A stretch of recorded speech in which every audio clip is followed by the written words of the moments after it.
خطي دوه متحوله غیر مساوات یعنی مطلب توانونه څو دي یو دوه متحوله غیر مساوات څنګه حلوي زه تاسو ته د دې د حلولو طریقه وایم ولی په شروع کې یو مسلې ته تاسو متوجي سئ د دوه متحوله غیر مساوات حل یو انټروال نه دی پام ورته کنه دوه متحوله غیر مساوات حل یو انټروال نه دی داسې یو مسله موږ تاسو په مختلف اعدادو کې یو ځل فکر ور باندې کړی و کوم په یاد وي موږ ول حقيقي اعداد د اعدادو پر محور ښکاره کوو موهومي اعداد د موهومي اعدادو پر محور ښکاره کوو یعنی مطلب حقيقي اعداد هم پر خط رااله موهومي اعداد هم پر خط رااله ځکه دوی یو بود لري یو اړخ لري نو کله چې د ریاضیکي لحاظ دی یو برخه ولري یوازې حقيقي د هندسي لحاظ دی پر یو بودي شکل راځي او کچیر دی دوه اړخه د ریاضي د لحاظ پیدا کی د هندسي د لحاظ هم دی په دوه بودي شکل چې مساحت راتلی اوس د دوه متحوله غیر مساواتو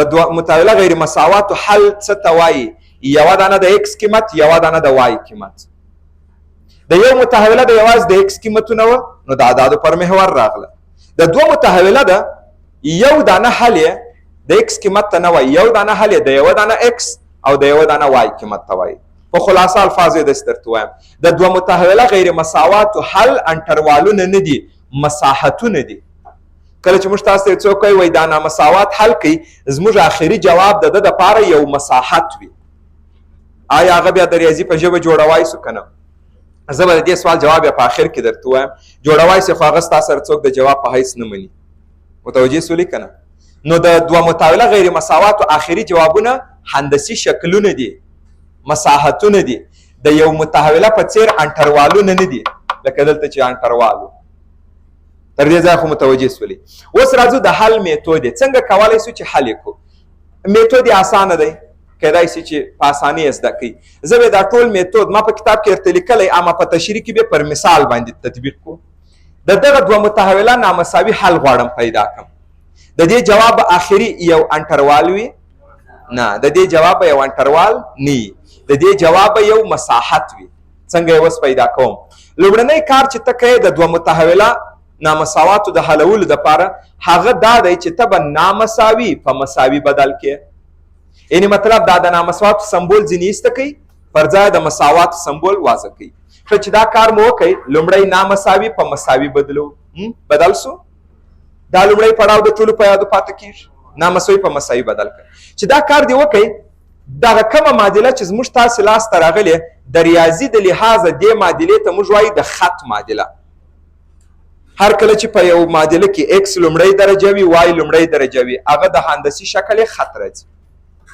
صحیح ده که دواړه دوهمه درجه وه یا بیضوي راځي یا هایپربولا راځي یا دایره راځي که یو دوهمه درجه و یو لومړی پارابولا راځي داسې هر ریاضیکي مساوات هندسي شکل لري چې موږ هغه ته څه وایي ګرافونه د هندسي شکل ته بیا موږ تاسې څه لفظ کارو ګراف نو دا کله چې موږ تاسې نامساوات په مساواتو بدل کوي یو معادله زموږ لاسته راله د دغه معادلې ګراف یو خط دی نو تاسې د دې وروسته بل کار چې کوئ د دغه ګراف به رسم کوئ دا ګرافونه رسمول ځان ته طریقې لري خو د دې خط ګراف رسمول ډېر اسانه دی څنګه د تعریف په حساب ګراف رسموم موږ تاسې وایو خط له دوو ټکو څخه یو خط تېرېدای سي دا یو اصل دی او رښتیا هم د هر دوو ټکو څخه څو خطونه تېرېدلی سي یوازې یوه دانه او ګوري له دوو نقطو څخه رښتیا هم یوازې او یوازې یو خط تېرېدای سي اوس تاسې ذهني تصور وکئ بل خط به وجود ونه لري چې د هغه دوو نقطو څخه تېر سي کېدای سي چې د یوې نقطې څخه تېر سي د دا بل څه به پاتې د هغه څه تېر سي د دې څه او که د دواړو څه تېر سي هغه پر د منطبق راځي نو هغه خو همدغه خط سو نو زه چې اوس د ده ګراف رسموم څه کار کوم د ده دوې نقطې پیدا کوم په مستوي کې هغه دواړو نقطې چې مې سره وصل کړې دقیقا د ده ګراف زما لاسته راځي بیا یې پړاوونه درته وایم لومړی پړاو یې نامساوي په مساوي بدل کوي څه شي لاسته رالی د خط معادله د هغه خط ګراف رسم کوي چې ګراف مو رسم کوي آخرین پړاو یې بیا پاته دی نو دا خو اسانه درې پړاوونه لري زه اوس د دې ګراف څنګه رسم کړم په ورپسې څپر کې پر دغه موضوعاتو ډېر تفصیلي بحث لرو اوس یو اندازه کوشش وکړئ ګزاره ورسره وکړئ د دې سره ګراف یې څنګه رسموئ دوې نقطې د پیدا کوي دوې نقطې داسې پیدا کېږي د خط ګراف رسمو او رښتیا هم دا خط دی. زه اوس د دې ګراف چې رسموم یو جدول مې جوړ کړئ. ایکس قیمت وای، ایکس ته یو قیمت ورکړئ، وای ته یې پیدا کړئ. قیمتونه مې اختیاري. مثال زه ایکس ته قیمت ورکوم یو، دا یو چې دلته وضع کړم دې طرف ته راسي منفي یو، منفي وای مساوي په یو، نو وای څو رالی؟ منفي یو. ایکس ته ته قیمت د ځانه ورکړې، وای ته یې پیدا کړې. او اوس دغه ایکس یو وای منفي یو دا په حقیقت کې څه شی راغی؟ یو ټکی، یوه نقطه ده د دې. ښه یو بل قیمت هم راته ووایاست، مثال درې چې دلته وضع کوي دې طرف ته راسي منفي درې، منفي وای مساوي په منفي یو، وای څو رالی؟ یو. دوې نقطې سوې که نه؟ دا دوې نقطې چې تاسې ولرئ اوس کولی سو ګراف رسم کو. هو د خط ګراف رسموای سو. څنګه؟ دې ته تاسې توجه وکړئ. فرض وکړئ چې د دې اندازې دا رقم دی. ایکس یو وای منفي یو دا نقطه چیرې ده؟ ایکس یو وای منفي یو دا نقطه راله. ایکس درې وای یو، وای یو دی او ایکس درې دی دا نقطه راله. اوس چې ته د دې خط دوې نقطې ولرې دا د تعریف په حساب باندې څه قصه ده؟ د دغه دوو نقطو څخه یوازې یو خط تېرېدای سي. نو زه چې دا دواړې نقطې سره وصل کړم هماغه خط چې د دې دوو نقطو څخه تېر سوی هغه دقیقا د دغه معادلې مربوط دی.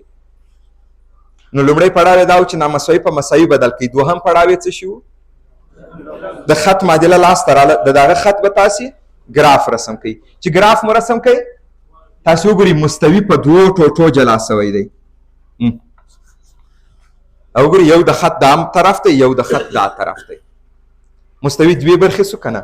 د دغه مستوي چې دوې برخې سو، یو د خط دا طرف یو د خط دا طرف، دا یوه نه یوه برخه د دې نامساوي حل دی چې ما تاسو ټول د دې حل مساحتونه. نو یا د دې خط دا طرف مساحت حل دی یا دا طرف. او دریم پړاو هم دغه دی چې زه معلوم کم چې کم طرف حل دی. او هغه څنګه معلومیږي؟ د یوه طرف څخه یوه نقطه انتخاب که، هغه راواخله په نامساوي کې وضع که، که یې صدق وکئ هغه طرف څه چې تا نقطه راخیستې وه هغه طرف حل دی. که یې صدق ونه کوئ د هر طرفه چې د نقطه راخیستې وه دا بل طرف حل دی. یعنې په هر صورت په یو ځل وضع کولو د حل طرف ښکاري. اوس تاسې د دغه خط یو نه یو طرف ته یو نقطه یاده کړئ. دا ډېره اسانه نقطه نه ده، دا مبدا ایکس هم صفر وای هم صفر صفر صفر. دا نقطه مې که وضع کړه که یې صدق وکئ بس د هغه طرف حل دی، که یې ونه کوئ دا بل طرف یې بس حل دی. نو درې پړاوونه وه. په مساواتو یې بدل کړئ، ګراف رسم کړئ، معلوم کړئ چې کم طرف یې حل دی. صحیح ده؟